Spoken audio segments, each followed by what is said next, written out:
नमस्कार, बहुत स्वागत है आप सबका। मैं पुनीत पाठक और आप देख रहे हैं छत्तीसगढ़ आज। दिन भर की तमाम बड़ी खबरें विस्तार से आपको बताएंगे। मुख्यमंत्री भूपेश बघेल ने कहा है कि गोधन न्याय योजना के संचालन निगरानी की पूरी जिम्मेदारी जिला कलेक्टर्स की होगी। इस योजना की पूरे देश में चर्चा है। पूरे देश के अर्थशास्त्रियों और सामाजिक संगठनों की नजर है इस योजना पर। इस योजना से गोबर एक कीमती वस्तु बनने जा रहे। उन्होंने कहा, राज्य में पहले से संचालित समर्थन मूल्य में धान खरीदी, लघु वनोपज की खरीदी और तेंदुपत्ता संग्रहण का काम जिस कुशलता और व्यवस्थित ढंग से किया जा रहा है, आने वाले वक्त में ऐसी व्यवस्था गोबर खरीदी और इससे तैयार वर्मी कंपोस्ट की मार्केटिंग की भी करनी होगी।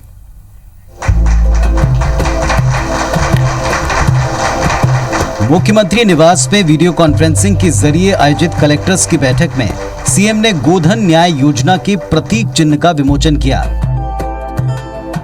बैठक में उन्होंने कहा कि 20 जुलाई हरेली पर्व से राज्य सरकार की महत्वाकांक्षी गोधन न्याय योजना की शुरुआत होगी। राज्य में पूरे हो चुके गौठानों में 20 जुलाई से अलग अलग दिन कार्यक्रम आयोजित होंगे। कार्यक्रम में राज्य सरकार के मंत्री, संसदीय सचिव, पंचायती राज संस्थाओं और नगरीय निकायों के जनप्रतिनिधि शामिल होंगे। मुख्यमंत्री ने जिला कलेक्टर से कहा कि गौठानों में जिले के प्रभारी मंत्री के अनुमोदन से गौठान समितियों का गठन कर उन्हें सक्रिय करें। मुख्यमंत्री ने कहा कि प्रथम चरण में ग्रामीण क्षेत्रों के 2408 और शहरी क्षेत्रों के 377 गौठानों में गोबर की खरीदी प्रारंभ की जाएगी। आने वाले समय में सभी गांवों में गोधन न्याय योजना प्रारंभ करने की मांग आएगी। इसीलिए चरणबद्ध रूप से सभी 11,630 ग्राम पंचायतों और फिर 20,000 गाँव में गौठान तैयार करने होंगे। मुख्यमंत्री ने कॉन्फ्रेंस में फसलों की गिरदावरी की तैयारियों, वृक्षारोपण अभियान की प्रगति, श्रमिकों के कौशल उन्नयन और उनके रोजगार की स्थिति, साथ ही क्वारंटाइन सेंटर्स पर रुके श्रमिकों के संबंधित विषयों की समीक्षा की। सरकार की बहुत महत्वपूर्ण योजना गोधन न्याय योजना की हम शुरुआत करने जा रहे हैं। इसकी चर्चा हिंदुस्तान में भी हो रही है, इस देश के बाहर भी हो रही है। तो ये सारी जवाबदारी जिला प्रशासन के अधिकारियों के माध्यम से हम करेंगे। गौठान समिति इसमें मुख्य भूमिका अदा करेगा। सेल्फ हेल्प ग्रुप की महिलाओं को उससे हम लोग जोड़ेंगे। 2 रुपये किलो गोबर की खरीदी का काम उसी दिन से शुरू होगा। सीएम ने कहा कि हर गौठान समिति का सहकारी बैंक में अनिवार्य खाता खोला जाए। साथ ही गोबर बेचने वाले हर व्यक्ति का कार्ड बनाया जाए, जिसकी एक प्रति विक्रेता के पास और दूसरी प्रति गौठान समिति के पास रखी जाए। कार्ड पर गौठान के गोबर संग्रहणकर्ता के हस्ताक्षर कराए जाएं। उन्होंने कहा कि गौठानों में रुकने वाले पशुओं के गोबर पर चरवाहे का अधिकार होगा। उसे भी 2 रुपये प्रति किलो की दर पर खरीदा जाएगा। उन्होंने कहा कि छत्तीसगढ़ के गौठानों में बड़ी मात्रा में वर्मी कंपोस्ट का उत्पादन होगा। हालांकि इसके सबसे बड़े ग्राहक गांव के किसान ही होंगे। साथ ही वन, कृषि, उद्यानिकी, नगरीय विकास विभाग समेत अन्य विभाग जिन्हें वर्मी कंपोस्ट की आवश्यकता होती है, वो प्राथमिकता के आधार पर गौठान में तैयार वर्मी कंपोस्ट सहकारिता के माध्यम से खरीदें। गोधन न्याय योजना है जिसके घर 3 गैया भी होगी, लैंडलेस गरीब आदमी जिसके पास जमीन बिल्कुल नहीं होगी और 3 छोटी गैया भी होगी ना, तो 1,000 से 1,500 रुपया प्राप्त करने का वो अधिकारी बन जाएगा इस योजना से। तो ये गरीबों के लिए बहुत महत्वाकांक्षी योजना है। तीसरी बात, चरी चराई इसमें रुकेगा किसानों को। चौथी बात, उनको वर्मी कंपोस्ट के माध्यम से फर्टिलाइजर मिलेगा। और आखिरी बात, प्राइमरी सोसाइटी का बिजनेस भी बढ़ेगा। मुख्यमंत्री ने बैठक में अधिकारियों को निर्देश दिया कि फसलों की गिरदावरी सुनिश्चित करें। पटवारी खेत में अपनी उपस्थिति के साथ फोटो संबंधित राजस्व निरीक्षक और तहसीलदार के पास जमा कराएं। सौरभ सिंह परिहार, IBC 24, रायपुर।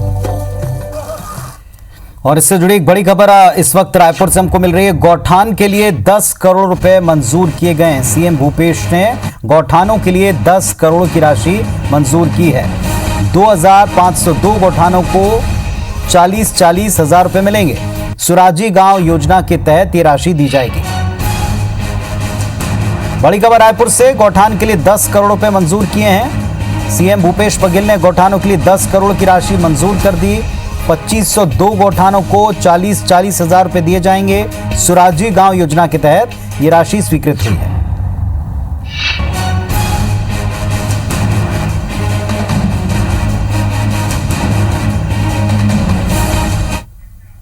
और चलिए अब आपको कोरोना से जुड़ा अब तक का बड़ा अपडेट देते हैं। छत्तीसगढ़ में आज एक बड़ा आंकड़ा 215 कोरोना संक्रमित मिले हैं। रायपुर जिले में 106 नए संक्रमित पाए गए। दुर्ग से 23, राजनांदगांव से 18, बिलासपुर सरगुजा से 17 नए मरीज मिले हैं। रिकॉर्ड, पहली बार रिकॉर्ड जो है इतनी बड़ी संख्या में कोरोना पॉजिटिव सामने आए। रायपुर जिले में 106 नए कोरोना पॉजिटिव पाए गए हैं और पूरे राज्य का आंकड़ा अगर देखें तो काफी बड़ा है और यह अपने आप में एक रिकॉर्ड बनाता है। बता दें आपको 106 कोरोना मरीज मिले हैं जिले अकेले से, रायपुर जिले से। 215 कोरोना संक्रमित हैं छत्तीसगढ़ में आज कुल मिलाकर के, जिसमें रायपुर से 106 नए संक्रमित हैं, दुर्ग से 23 हैं, राजनांदगांव से 18 मरीज, बिलासपुर सरगुजा से 17, बालोद से 8, जांजगीर चांपा से 7 नए संक्रमित मिले हैं। आज 3 कोरोना संक्रमितों की मौत भी बताई गई है। 24 लोगों की मृत्यु अब तक कोरोना संक्रमण के चलते प्रदेश में हुई है। विनय हमारे सहयोगी जुड़ गए हमारे साथ। विनय, अपडेट दीजिएगा।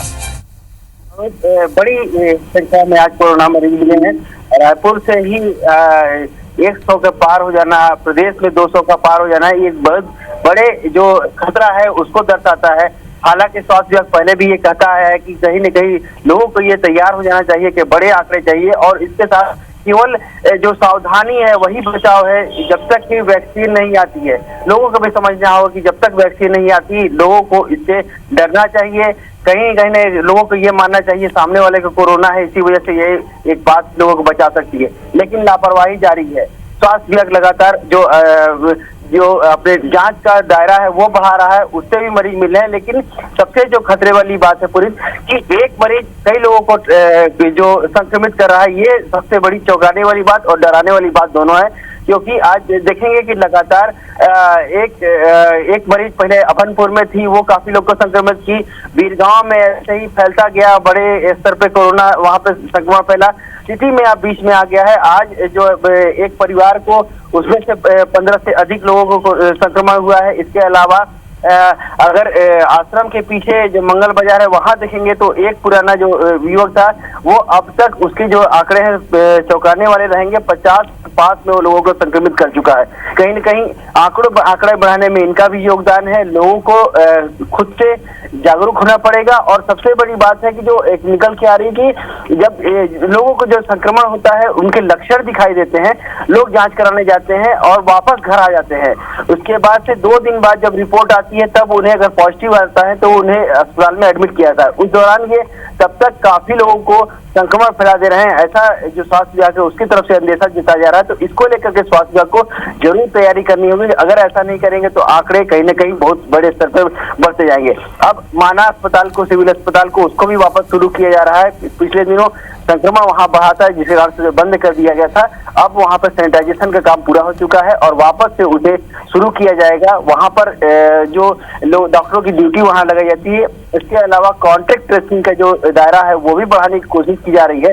लेकिन बार बार स्वास्थ्य विभाग है वो यही कह रहा है कि हम केवल जो सरकारी जो गाइडलाइन है उसका पालन कर सकते हैं, लोगों को खुद बचना होगा। कहीं न कहीं ये लोगों को मास्क का उपयोग करना पड़ेगा और कहीं न कहीं लोगों को एक दूसरे से जो भीड़ भरी जो इलाका है उससे जाने के बचना होगा। अब पूरी जिला प्रशासन ने भी कमर कसी है और लोगों को चौक चौराहे पे जो उनको सावधानी के उनके बचाव के तरीके बताए जाते हैं, उसके साथ साथ में उनके ऊपर कार्रवाई की जा रही है ताकि लोग मास्क का उपयोग करें। लेकिन एक बात जरूर देखनी होगी कि अभी भी लोग डर नहीं रहे हैं, अभी भी लोग जो बाजारों में खुलेआम घूम रहे हैं। अब एक और तैयारी की जा रही है कि हो सकता है कि शनिवार और रविवार इसको भी बंद कर दिया जाए। लेकिन पुलिस कर्मियों में भी अब संक्रमण का जो खतरा है वो भी बढ़ रहा है। अब शहर में पांचवा थाना सील कर दिया गया। कबीर नगर, मंदिर हसौद, आजाद चौक, पुरानी बस्ती, तेली बांधा और अब कबीर नगर ये सील कर दिया गया। एसएसपी ऑफिस में भी आज ऑफिस मुहर्रिर जो कोरोना संक्रमित मिला है और उसके बाद से अभी 3 दिन वहां पे काम काज नहीं होगा, पूरी तरह से उसे सील कर दिया गया है। सैनिटाइजेशन की प्रक्रिया होगी और बाकी लोगों को वहां पर जांच होगी। अब जब पॉजिटिव और निगेटिव आएंगे तो उन्हें अस्पताल में एडमिट किया जाएगा, जो निगेटिव रहेंगे उन्हें यहाँ पर वापस से काम पर बुलाया जाएगा। तब तक ये ऑफिस जो है वो पूरी तरह से घर से संचालित होगा। और ऑनलाइन जो सिविल लाइन का जो कंट्रोल रूम है वहां संचालित होगा। इसके साथ एक और बात निकल के आ रही है कि अब देखा जा रहा है कि जब भी 3 साल बाद में जो कंपनियां हैं वो आपस में इंटरचेंज करती हैं, कंपनियों को इधर से उधर किया जाता है, तो जो अर्धसैनिक बल है उनकी कंपनियां एक दूसरे के बीच में यहाँ से इंटरचेंज हो रही है। इसके कारण भी काफी मात्रा जवानों में जो है उनमें संक्रमण हो रहा है, दूसरे राज्य से आ रहे हैं यहाँ पर लोग। तो इसके लिए भी राज्य शासन ने अलग से व्यवस्थाएं कर रही है और उच्च स्तरीय जो अधिकारियों के साथ उनके साथ बैठक कर रही है ताकि इन्हें रोका जा सके, ये फर्दर अभी टाला जा सके, ताकि जब तक कोरोना का संक्रमण समाप्त नहीं होता इस पर लगाम लगाई जा सके, क्योंकि बड़ी संख्या में अर्धसैनिक बल के जवान भी इसमें शामिल हो रहे हैं। बहुत शुक्रिया विनय आपका इस पूरे डिटेल के लिए। तो एक दिन में मृत्यु का भी सबसे बड़ा आंकड़ा और छत्तीसगढ़ में आज सारे पुराने रिकॉर्ड ध्वस्त, 215 संक्रमित एक दिन में पाए गए हैं। ये अब तक की रिपोर्ट के आधार पर बताया जा रहा है। तकरीबन हर वर्ग के लोग इसमें संक्रमित हैं, हर पेशे से जुड़े लोग हैं। ये अपने आप में अलर्ट है और खासतौर से राजधानी का जो क्षेत्र है, राजधानी वाला जो जिला है, वहां पर इतनी बड़ी तादाद में 100 से ऊपर अगर संख्या में संक्रमित एक दिन में मिल रहे हैं, 106 मरीज जो आज मिले, ये बड़ा प्रश्न खड़ा करता है व्यवस्थाओं पर। तो संक्रमण को अगर फैलने से रोकना है तो खुद भी सतर्क रहना पड़ेगा, नियमों का कड़ाई से पालन करना पड़ेगा। लॉकडाउन को लेकर फिलहाल कोई फैसला नहीं है, लेकिन लोगों से सतर्क रहने के लिए जरूर कहा जा रहा है। छत्तीसगढ़ के भाजपा नेताओं ने कोरोना काल में संसदीय सचिवों की नियुक्ति के मामले में भूपेश सरकार पर तंज कसा है। उनका कहना है कि गड़बड़ाई अर्थव्यवस्था के माहौल में नवनियुक्त पदाधिकारी कैसे काम करें। उन्होंने सवाल किया, बिना किसी बजट के, बिना अधिकार के ये नियुक्तियां किस काम की? संसदीय सचिव कार्यों के लिए खर्च कैसे कर पाएंगे? संकटकालीन अर्थव्यवस्था के बीच पदाधिकारियों को आजादी कैसे मिलेगी? बीजेपी नेताओं का आरोप है कि कांग्रेस में बढ़ते असंतोष को थामने के लिए संसदीय सचिव और निगम मंडल में अध्यक्ष बना दिए गए। नेता प्रतिपक्ष धर्मलाल कौशिक ने कहा, नेताओं को एडजस्ट तो कर दिया लेकिन संतुष्ट नहीं। इस पर खाद्य मंत्री अमरजीत भगत ने पलटवार किया, कहा जहां चाह वहां राह। उन्होंने कहा कि भाजपा को काम और काम के पीछे का पैसा ही दिखता है, लेकिन कांग्रेस को पद के पीछे सम्मान दिखता है। उन्होंने भाजपा को प्राइवेट लिमिटेड करार दिया। सरकार को खतरा मंडराने लगी है और ये महसूस किया और महसूस करने के बाद में उसको एडजस्ट करने की बात की है, लेकिन ये संतुष्ट नहीं कर सकते। तो आपके सरकारी के फंड पैसा ही नहीं है, काम ये क्या करेंगे और बल्कि इससे असंतुष्टि बढ़ेगी। मैं निश्चित रूप से इस बात को कह सकता हूँ। जहाँ चाह है वहाँ राह है। भारतीय जनता पार्टी में और कांग्रेस में यही बेसिक अंतर है। भारतीय जनता पार्टी सीमित लोगों का एक प्राइवेट लिमिटेड कंपनी बन गया था और कहीं भी वित्तीय समस्या नहीं आएगा। तो आर्थिक संकट की बात है या आर्थिक परिवेश की बात है, तो माननीय भूपेश बघेल जी का बहुत ही स्पष्ट निर्देश है कि हमको खर्चे में कटौती की जाए, अपव्यय न हो। तो मेरे सहित जितने भी अध्यक्ष हैं वो इसका कड़ाई से पालन करने वाले हैं।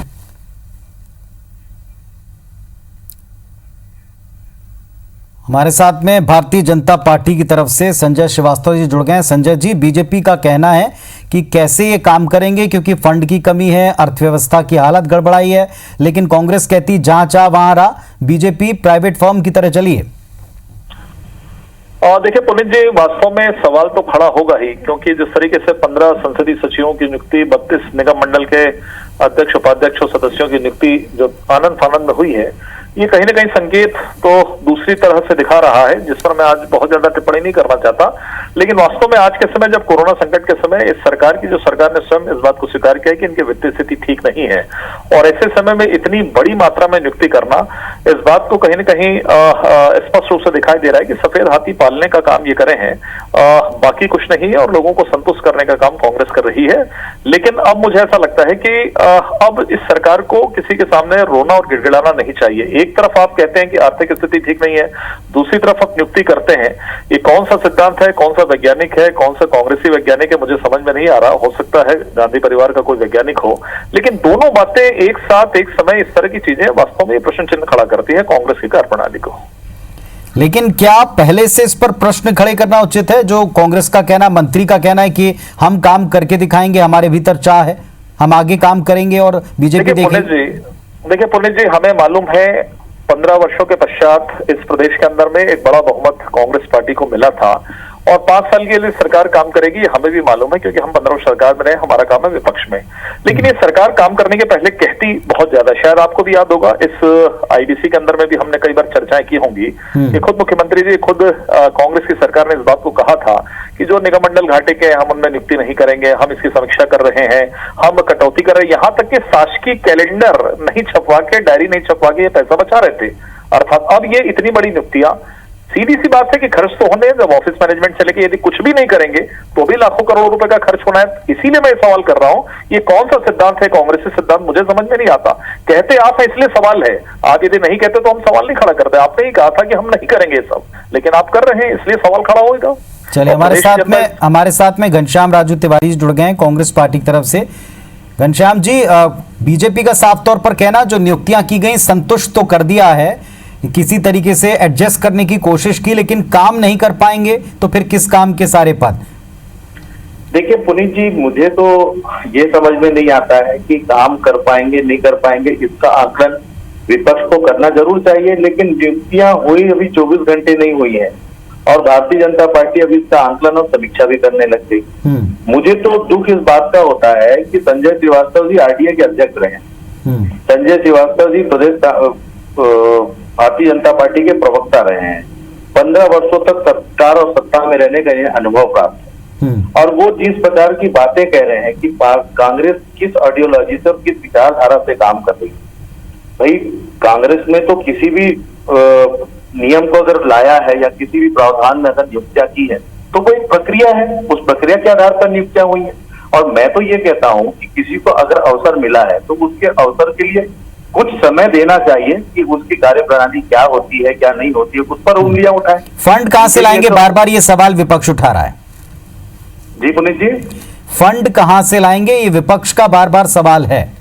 जी, बहुत अच्छा सवाल है विपक्ष का कि फंड कहां से लाएंगे। मुझे ऐसा लगता है कि कांग्रेस की सरकार किसी प्रकार के भ्रष्टाचार या छत्तीसगढ़ को लूट खसोट करने का काम नहीं करती। जो उनके प्रावधान अधिकार नियम में बने हुए हैं उनके आधारों पर ये सारे काम होंगे और हम तो किसी प्रकार का लाभ के दोहरे पद में संसदीय सचिवों। संजय जी, कोई कमेंट करना चाहेंगे इस पर?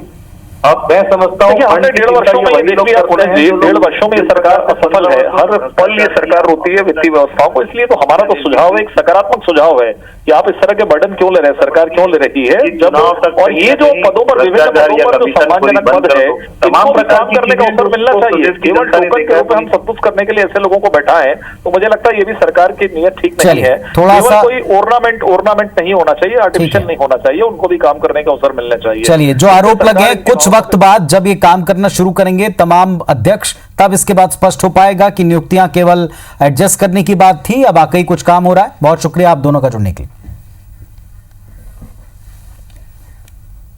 नेता प्रतिपक्ष धर्मलाल कौशिक और कांकेर के भाजपा सांसद मोहन मंडावी ने छत्तीसगढ़ की भूपेश सरकार पर भाजपा कार्यकर्ताओं के खिलाफ विद्वेषपूर्ण कार्रवाई करने का आरोप लगाते हुए राज्यपाल को ज्ञापन सौंपा। राज्यपाल से मुलाकात करने के बाद मीडिया से चर्चा में धर्मलाल कौशिक ने बताया कि जगह जगह बीजेपी कार्यकर्ताओं पर यह विद्वेषपूर्ण कार्रवाइयां की जा रही, घर तोड़े जा रहे हैं, एफआईआर हो रही। कांकेर में दिव्यांग कार्यकर्ता का घर तोड़ने की जानकारी भी दी। सिर्फ कार्यकर्ता ही नहीं, अन्य लोगों के घर भी बगैर नोटिस के तोड़े गए। मामले में पीड़ित भाजपा कार्यकर्ता के साथ कांकेर और पखांजूर के भाजपा कार्यकर्ता काफी संख्या में राजभवन पहुंचे थे। असीम राय हमारे पखांजूर के पहले नगर पंचायत के अध्यक्ष रहे, मंडल के अध्यक्ष रहे, उनको तत्काल नोटिस दिया गया, जवाब देने का समय नहीं दिया गया और उसके घर को बुलडोजर उसमें डोजर से उड़ा दिया गया। और इस बात को लेकर के सांसद जी के नेतृत्व में, मोहन मंडावी जी के नेतृत्व में आज महामहिम को ज्ञापन सौंपने के लिए आए हैं।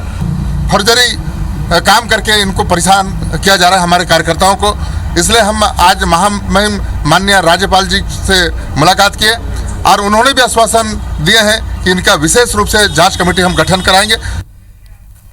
तो इस बुलेटिन में फिलहाल इतना ही। खबरों अपडेट्स के लिए आप देखते रहिए IBC 24। नमस्कार।